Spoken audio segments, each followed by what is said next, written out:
So, if we go back to the very opening of the book,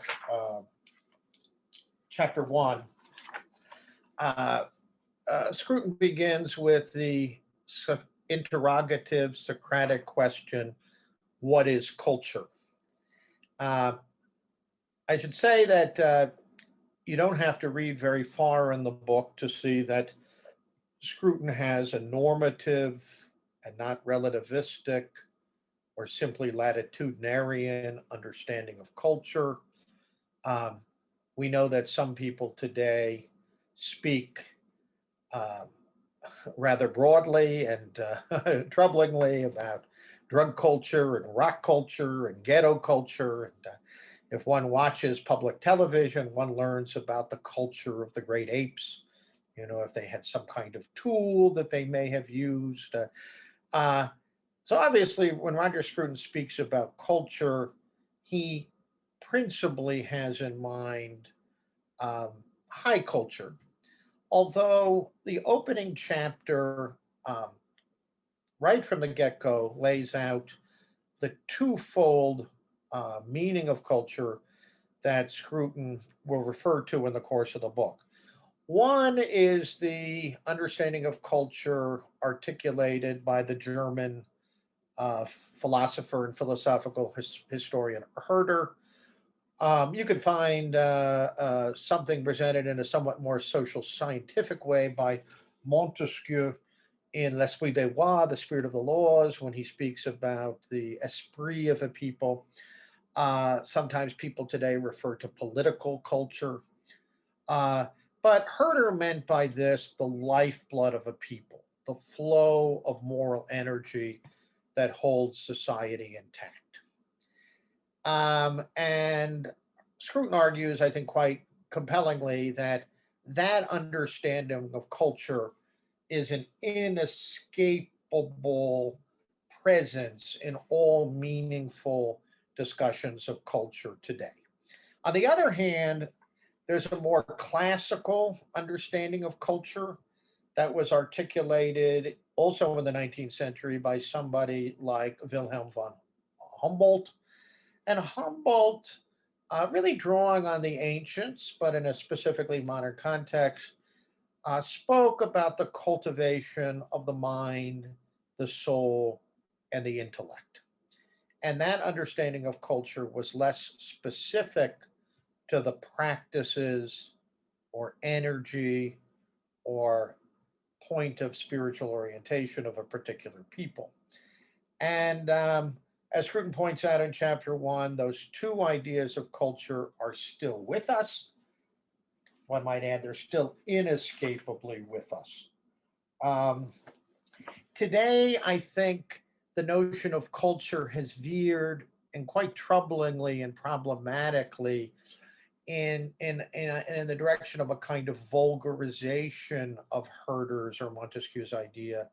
So people refer to culture as the identity of a people or their practices, and in an essentially non-normative and non-evaluative way. And that's when we can end up with an absolutely latitudinarian and relativistic conception of culture. So I think keeping that twofold starting point of modern understandings of culture is very important for understanding what Scruton is getting at in this book. The second chapter that we covered last time is chapter two, is entitled Culture and Cult. I think this chapter is important for several reasons. One, just staying within the framework of the Scrutonian discussion of culture, Scruton draws an essential connection or makes an essential connection between culture and cult, between culture and the sacred. The sacred conveys a sense of elevation and transcendence. It also conveys a sense of the holy and the non instrumental. It also conveys a sense in the moral life of individuals and peoples that there's such a thing as pollution moral pollution. There's such a thing as undermining the spiritual integrity of an individual or people. And so, uh, our for the certainly in the pre-Enlightenment world, before the 17th or 18th century, even if the word culture was not subconsciously at the center of philosophical, cultural, political discussions, this essential connection between the ways of a people and cult, the sacred, that which should be honored as beyond profanation, is very central to the self understanding of all peoples. So, and I would say, to just to make the point more broadly about the philosophical, spiritual, political reflection, cultural reflection of Roger Scruton himself, the category of the sacred, with all its ambiguities, is very central to Roger Scruton's own reflection. So, I say all its ambiguities because the sacred can be understood in a Durkheimian way, in a merely sociological way, or it can be understood in a more transcendental and theological way. And I think there are moments, there are elements of both understandings in the Scrutonian account of the sacred. So, acts of sacrifice, sacred liturgies that should not be uh, changed in the slightest. They should be conducted to the letter, as Scruton says. The experience of divinity, of the holy, um, and also a kind of primeval horror against that which desecrates the holy and the sacred rites and rituals of the human world. All of that uh, comes up in any meaningful discussion of the intersection of culture and the sacred. And let me just remind you in passing of a very interesting remark that Scruton makes on page 9, where he discusses the sexual revolution. I think it's common today to say the sexual revolution came to the forefront in the 1960s. Of course, there were certainly elements of a more emancipatory or liberationist understanding of human sexuality well before that, certainly in modern currents of thought. Think of Freud, or at least vulgarize Freud. But Scruton argues that the sexual revolution of modern times has disenchanted the sexual act. And to say it has disenchanted the sexual act is another way of saying that sexuality has been radically animalized or reanimalized, and it's been removed from the sacred realm. In other words, it is no longer tied in any meaningful way to an understanding of the holy, of limits, and of the dangers of moral pollution. So um, now we turn very briefly again to the third of the three chapters we covered last time. And this chapter, I think, is equally important. It's entitled Enlightenment. I've already mentioned the word enchantment. With enchantment comes disenchantment. Max Weber, the philosophically minded sociologist, famously spoke about the disenchantment of the modern world. And with disenchantment, for Weber, went a conception of science that had no place for the sacred, and not only had no place for the sacred, but had no place for values or virtues understood as being grounded in the human soul or the structure of reality. Uh, and of course, I think we're all participants in this reading group, reading club, are fully aware of the fact that the Enlightenment is a multifaceted intellectual and philosophical affair and movement, but we only have to think of Kant's famous statement that enlightenment marks the maturity of the human race. You know, his famous imperative that we dare to think. Uh, Hannah Arendt once spoke about eliminating the banisters of thought, the reliance on old categories, on old truths, on uh, sacred assumptions about the underpinning of society and human life. So, for Scruton, enlightenment is, at least for the purposes most central to this book, related to the self conscious retreat of the sacred. Or as Kant put it, the liberation of man from his self imposed minority. A very sort of daring remark of Kant, you know, that somehow it's a much milder version of Marx saying, you know, until perfect communism, we have the prehistory of mankind. But for Kant, who's a much more sober thinker and a thinker much more open to religious truth than Marx, in some sense, the Enlightenment is that moment when the human race has arrived at its self-conscious maturity. And that means, to a large extent, it leaves behind the reliance of thought and practice on the local, the loyal, and the rooted. And let me just say, as an aside, Roger Scruton is a thinker who takes the local and the rooted very seriously indeed. He is a thinker open and informed by both the Herderian notion of culture, or the Burkean notion is prejudice, the inherited wisdom of the ages, including uh, um, real truths about the human condition and the nature of reality.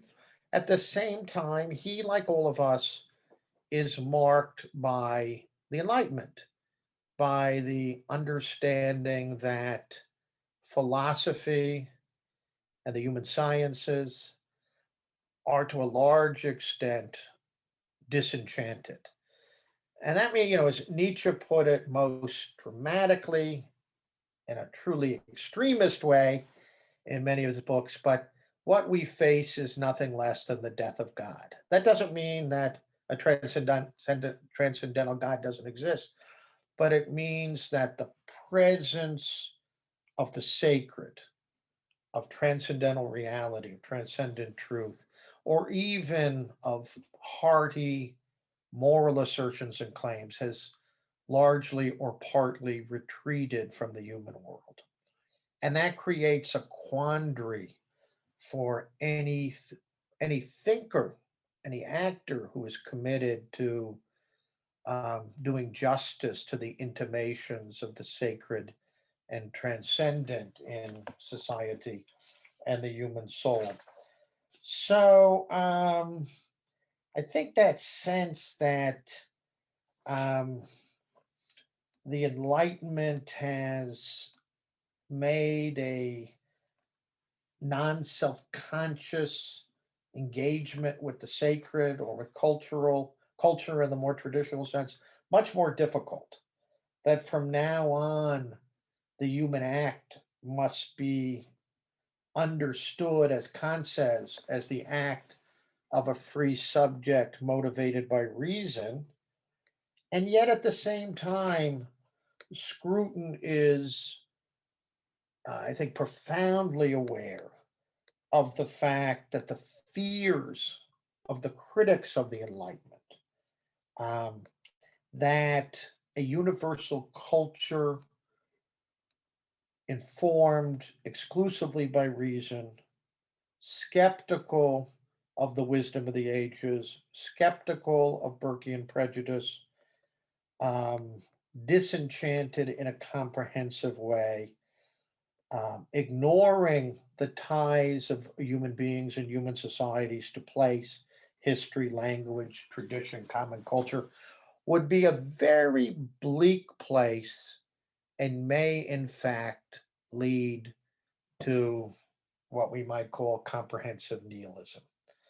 The denial that there is any ground, any foundation for meaningful and dignified thought and action. But I want to add one qualification here before we move on to the first chapter for today. Um, Scruton also saw that Enlightenment thought regarding culture and art need not entail a nihilistic affirmation of disenchantment. And he gives an example on the top of page 28 um, that I think that'll be very helpful for us as we proceed. Um, well, to begin with, uh, even in this new world, skeptical of the sacred, a religion had not been reduced to dust. The traditional, the ancestral was still present, especially through art and the residues of tradition. And he points out for the most sober and responsible Enlightenment figures, their very real criticisms of old authority, and I quote, were accompanied by a fervent and pious attempt to retain the ethical view of man. Think of Kant's theology or moral philosophy.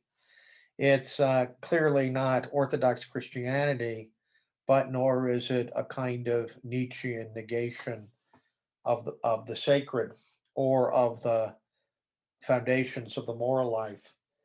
And I continue quoting Scruton. In the very act of recasting marriage as a contract and authority as a myth, the Enlightenment showed how men and women can redignify these things which have lost their sanctity and make of them a lasting monument to human hopes. And he mentions a series of works, um, Montesquieu's Lettre Persienne, Goethe's Wilhelm Meister, and the Magic Flute, and others. He says, look, the Enlightenment is not a monolithic thing, and nor was it motivated wholly by a desire to deflate and debunk the most holy and sacred human aspirations. So there was a serious effort on the part of a group of Enlightenment thinkers, or at least thinkers and writers informed by Enlightenment categories, to find a new justification for art, for philosophizing, for culture that did not rely in a pre-reflective way on the sacred, but nonetheless rejected, you might say, the nihilistic consequences of of an approach to enlightenment that was just interested in negating the old categories and the old traditions. So I think we end chapter 3. We see Scruton himself not only beautifully laying out how the different approaches to culture, the connection between culture and cult, the ambiguities of the Enlightenment, but he himself, I think, is very open to the more sober and reasonable criticisms of Enlightenment by those who saw what was coming, Burke in politics, um, for example. But he also recognized that all of us, including the religious minded, including adherents of high culture, are in important respects marked by an acknowledgement of the Enlightenment's disenchantment of the world. And so we're marked by that, and yet we still have yearnings, inescapable yearnings for home, for authority, for tradition, for the sacred, which major currents of modern theory and practice have a hard time doing justice to. So that's my summary, a little longer than I intended, but I hope all of that um, allows us to see how Roger Scruton has prepared the ground for everything that follows, and also how he himself is a conservative minded philosopher, man of high culture, who, in his own thought, in his own analysis, reflects many of these tensions and ambiguities. Nietzsche had a famous remark: whisper to the conservative, only a crab can crawl backwards, right? Scruton doesn't think we can crawl backwards, you know. On the other hand, the way a simple traditionalist does. On the other hand, he's enough of a conservative to know that the Enlightenment, especially in its most dogmatic forms, does not have the final word. Okay, so now I'm going to turn to chapter 4, the first of the three chapters. Chapters 4, chapters on the aesthetic gaze, chapter 5 on Romanticism, and chapter 7 on modernism that we assign for today. Chapter 4 is entitled The Aesthetic Gaze. Now, Scruton makes clear that aesthetics as a category of evaluation and judgment is not simply the product of enlightenment, of the Enlightenment. On the other hand, aesthetics gains uh, dramatically new attention. It plays a much more central role in the effort to articulate a place for high culture that does not start off from religious or sacral assumptions, but at the same time tries to find a place and sustain a place for the disinterested, for the useless, for the dignified, for that which allows humans to value useless things in a way that does justice to our character as an ethical and reflective being. So, uh, art, music, poetry, and natural beauty begin to take on what Scruton calls on page 30 momentous importance in intellectual life. Now, Scruton says, writing this book in 1998, revising it for publication in 2000, he says that they have retained to this day. I think we could ask ourselves, has high culture been able to sustain itself against the new nihilism or the new antinomianism? I think it's an open question. But there's no doubt in the course of the last 2 or more centuries, the aesthetic, certainly in intellectual, philosophical, and artistic circles, began to replace the religious as the central strand in education. Um, and aesthetic education, we could refer to Schiller, some of the German idealists, many other French and British writers on the arts and a connection to philosophy and high human aspiration. Um, art and literature played a central place in a new understanding of how to nurture and refine the soul. And I think it's very clear, according to Scruton and for Scruton, that That enhanced valuation of art and culture as means of nurturing and refining the soul is accompanied by a significant reduction or lowering of theology and the sacred as essential to the cultivation of the human soul. So the concerns of the soul are immanentized. They lose a radically sacral or transcendent dimension, but they are not trivialized. The soul is still a central concern of high culture. Is that true today?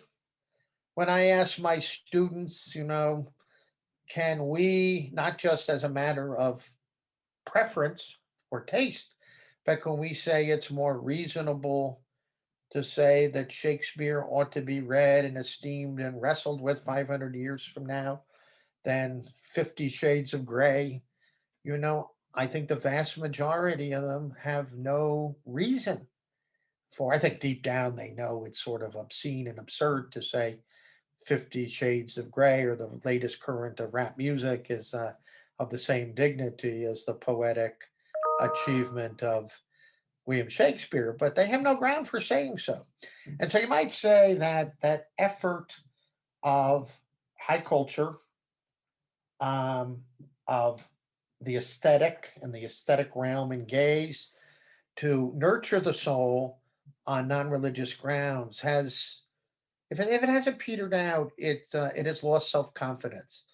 And there were many, I think, as you all know, there were many advocates of high culture and a kind of dignified secular humanism. I have in mind Matthew Arnold, most famously, the great advocate, the great defender of the best that has been thought and said. But he and Dover Beach, remember, Roger Scruton is the author of a very fine collection of essays called The Philosopher on Dover Beach. But Matthew Arnold worried that the slow and soon not so slow roar we would hear from the withdrawal of faith would undermine any effective and reasonable ground for the distinction between high and low culture, high and low human aspirations. It would involve a trivialization of the good and the beautiful, and their reduction to the level of pure utility. So there's something noble, but there's also something tragic about the desire to have aesthetics and high culture substitute for the intimate intertwining of culture and cult that is characteristic of all cultures in the age before systematic enlightenment. All right. This chapter includes a very good discussion of the critique of judgment, the third of Kant's great critiques. Kant, I think, Kant was trying, Scruton suggests, it's not an easy argument to follow, but I think it's an extremely important one. Kant was theologizing not through the old natural theology, not through the articulation and rearticulation of propositional truths, but he saw in beauty um, a way to reconnect with the sacred, uh, um, and a way to hold at bay what one might call the trivialization or subjectivization of human taste, which seems to have proceeded quite unrelentingly in a modernist and democratic age. And if you read, for example, Rogers, it was a company, it was a book to accompany a television series. It was well worth watching. But on beauty, you can see how it's central Kant's effort to save beauty, save aesthetics in a non-subjectivist way, to recover some meaningful normative notion of nature. That seems to have been excluded by something like Kant's first critique, which seems to put forward a radically post-metaphysical account of reality. So I just point that to you because I think Scruton is very helpful in showing how, in the Critique of Judgment, a very difficult but beautiful book by Kant, Kant brings together, in a very serious and compelling way, aesthetic and religious experience side by side, and tells us that it is the first and not the second, which is the archetype of revelation. So, a new kind of revelation or a new kind of vindication of the sacred, more through beauty than through traditional, um, through traditional theological or philosophical disputation. Um, all right. Um, a large part, a good chunk of this chapter at least, is dedicated to delineating, unfolding what we mean by aesthetics. And I think the richest part of the discussion early in the chapter is Scruton's argument that the aesthetic gaze, and this is really the gaze of high normative high culture as a whole, it involves a self-conscious effort to defend not clarity about means. So much of modern philosophical thought reduces reason to a soulless or utilitarian instrumental rationality.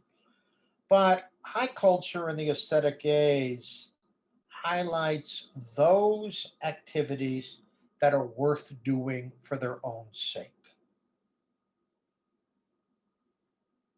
For example, the disinterested, a word very important for Kant's aesthetic judgment, um, the disinterested experience of beauty, or uh, looking at a work of architecture or even sacred art, less as an intimation of transcendence, but more as a good in itself. Looking throughout human life at all those activities, loving, friendship, the arts, that are in some essential sense goods in themselves, not at the service of something higher, but certainly not reduce to something lower. Um, so, for traditional culture, where cult and culture are intimately connected, the peculiarity of the sacred object is that it is a necessary means uh, to the gods or to the sacred. But an enlightened philosopher who approaches the same matter through aesthetics no longer believes in the god or gods, at least in any kind of simple traditional sense. Uh, but he is still, Scruton insists, capable of awe, a kind of sacred awe, but a sacred awe that is not religious, but rather aesthetic. And this aesthetic interest, as I referred to a moment ago, is what Immanuel Kant, a thinker so important for Scruton, meant by the disinterested. Animals all have interests. They want to be fed. They have needs and desires that and instincts that are very, very powerful. Um, but when we enter two other realms, the moral and the aesthetic, Kant said, reason, not base desire, motivates our duty. And we enter the aesthetic realm, the realm of beauty, this disinterested appreciation of something as a good in itself elevates the human capable of aesthetic judgment among above mere animality. Um, and so taste understood as such is not some arbitrary thing, You say potato, I say potato. Let's call the whole thing off. The little ditty of years ago. No, there can be matters of judgment that are authoritative even in the aesthetic realm. Um, I think it's a very nice discussion, pages 36, 37 of Schiller on the aesthetic realm in his famous letters on the aesthetic education of man. Um, and Schiller, for example, thought play was a perfect illustration of the disinterested. It's not really at the service of anything other than itself. And it reveals something about our humanity that is very essential. So, this idea of recovering a sense of the human, a sense of the multiplicity of human goods that are not instrumental, that can be understood in a non reductive way, without friendship would be a classic example. It has a sociological function, harmony in the city, harmony in the community, harmony in the family. But while it may lead to certain advantages, it is not finally a phenomena that is reducible to a mean. And the same could be said about many other activities, both aesthetic and moral. So I think I'm doing this rather hurriedly because of my earlier review of chapters 1 through 3. But I think if we think this way, we can see that modern aesthetics and a high culture informed by Enlightenment disenchantment is still an effort, if not to re enchant the world, at least to find in myriad human activities um, something that enriches, ennobles, and elevates the human soul. So, as Scruton writes on page 39, his brief account of aesthetic interest, in that specifically Kantian sense, enables us to cast light on high culture. A high culture is a tradition in which objects made for aesthetic contemplation renew their elusive power, through their elusive power, the experience of membership in a community. Um, and to use a Kantian phrase, aesthetic experience, like moral judgment, like a certain kind of theological reflection, creates rites of passages that allow us to enter into the kingdom of ends.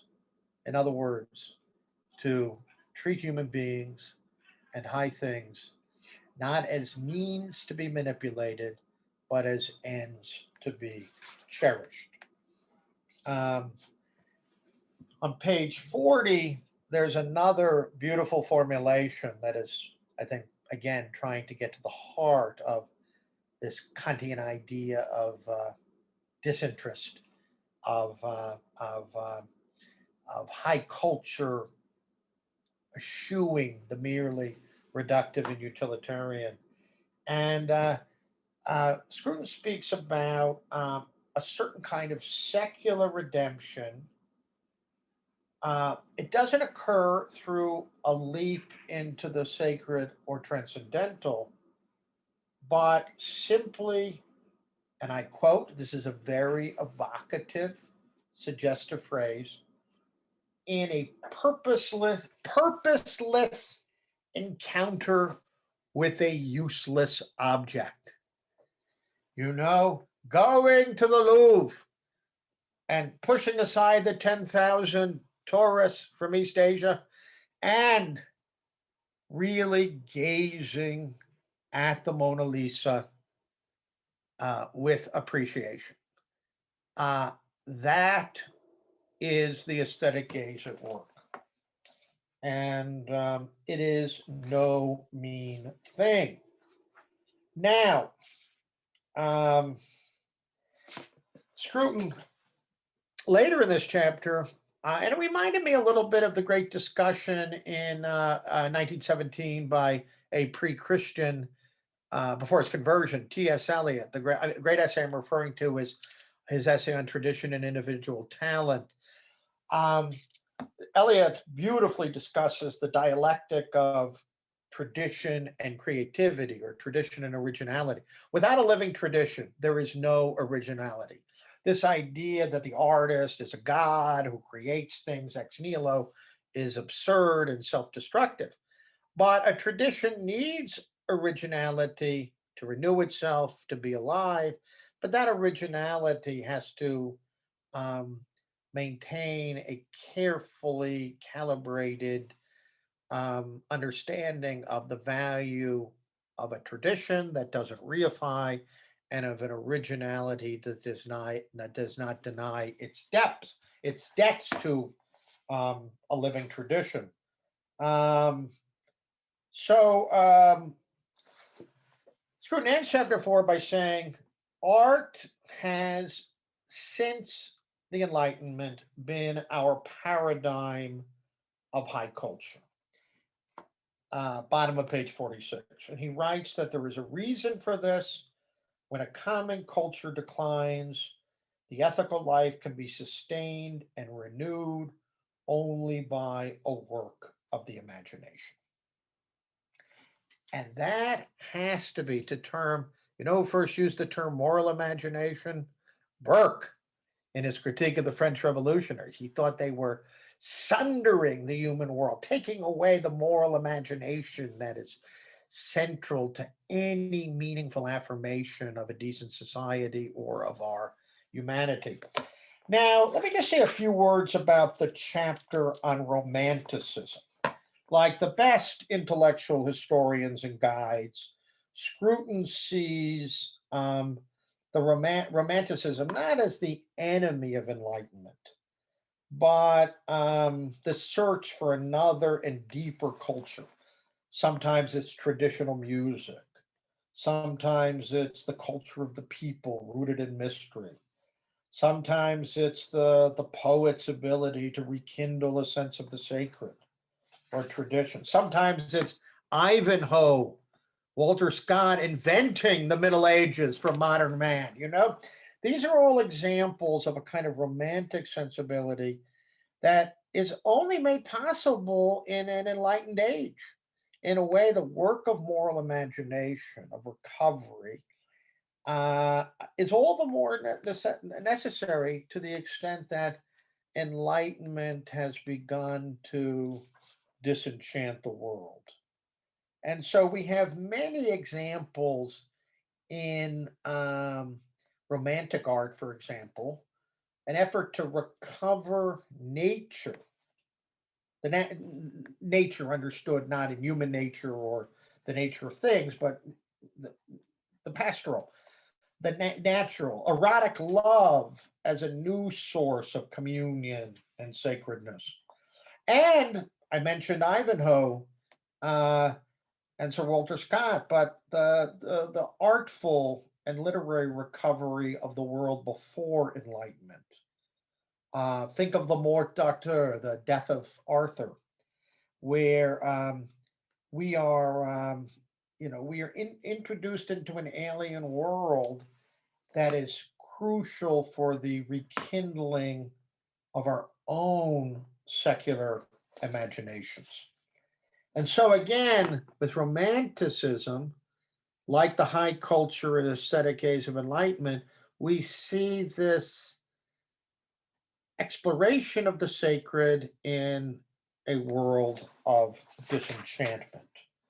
Um, that chapter ends with a really interesting discussion of Kierkegaard, who turned toward a radical form of subjectivity to sort of elevate us from the ethical, the famous account of the sacrifice by Abraham of his son. Kierkegaard wants to say against the moral philosophy of a post Enlightenment age that there's something higher than the ethical. And it's his recovery of a highly, if not subjectivist, a highly personal version of religion. It's another It's romantic religion. It's romantic Christianity. It's the same effort to keep alive human yearnings, rooted in imagination, rooted in a sense of the holy, that cannot simply ignore the the disenchantment or rationalization of the world brought about by enlightened philosophy. Very sorry we had to skip chapter 6, but choices had to be made. Maybe arbitrary decisions had to be made. The chapter on modernism, I think, flows very naturally from the earlier chapter on romanticism. Um, but in that chapter on page 70, Scruton makes a distinction between Wagner and Nietzsche that is of great importance.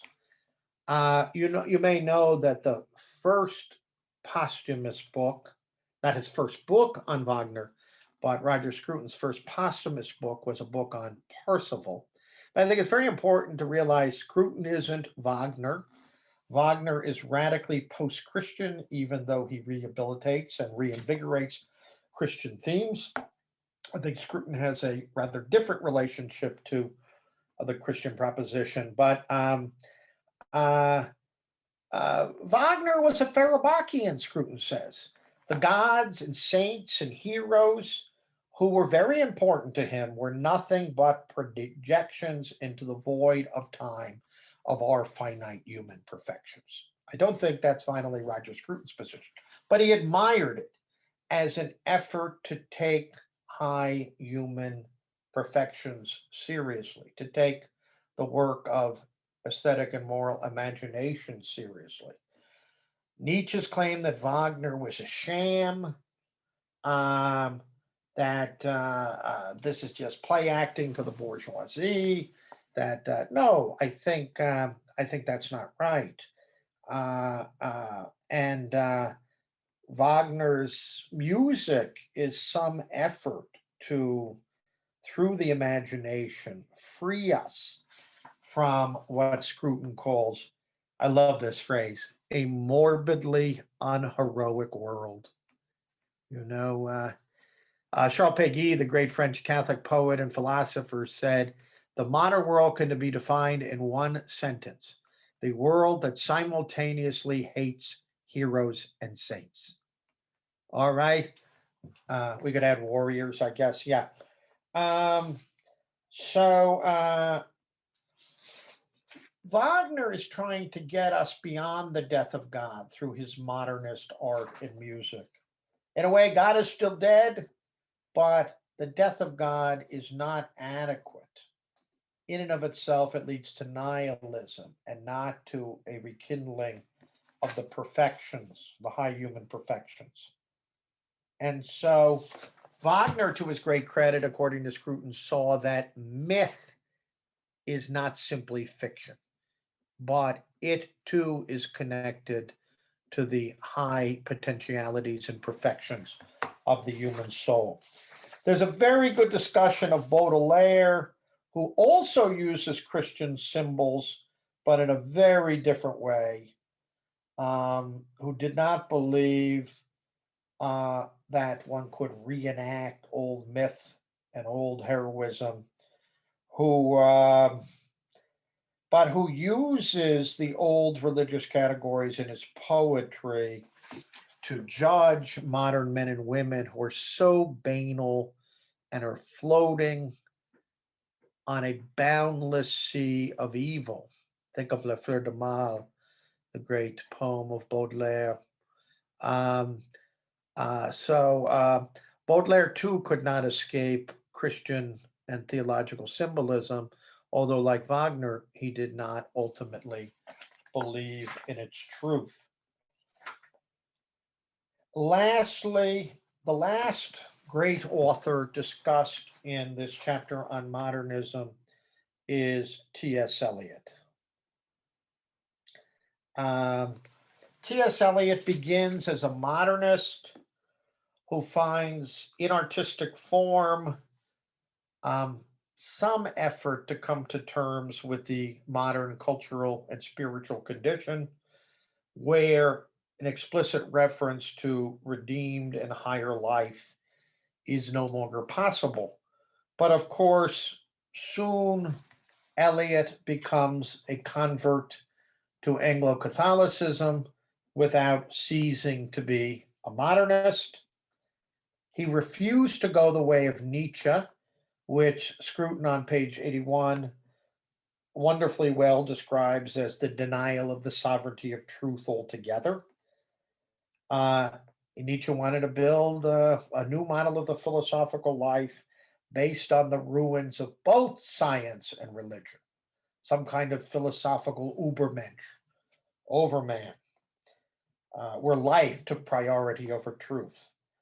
But through his poetry and his simultaneous embrace of Christian faith, Eliot was able, through his plays, through his poetry, to experience some notion of homecoming, of imaginative belonging that could unite him to a historical common culture still informed with theological terms and categories. Um, so Eliot remains in some ways one of the old modernist heroes, but he self-consciously saw. Remember his wonderful poem, 1925, "The Hollow Man," where things end with a bang and not a whimper. That's as powerful image as Nietzsche's image of the last man who blinks, right? And yet Eliot, in the third of the four quartets, can speak about that realm that poetry and art gives us renewed accessibility to, where time and the timeless come together, right? And if that isn't a recovery of the sacred at a high cultural, philosophical, and theological level, what is? So with Eliot, we see the encounter of high modernism with a common culture, with that opens us up to old religious truths, but perhaps even for Eliot, those old religious truths. And what's older than Anglo Catholicism, in a way? But he opens himself to them, but obviously in a new way, in a new situation. No more than his predecessors can Eliot escape the modern enchantment of the world, a disenchantment of the world. And re-enchanting it on myth or fiction is not going to do the trick. So you might say the Christian myth, if we want to speak that way, has to, in decisive respects, know what Pascal called the truth about man.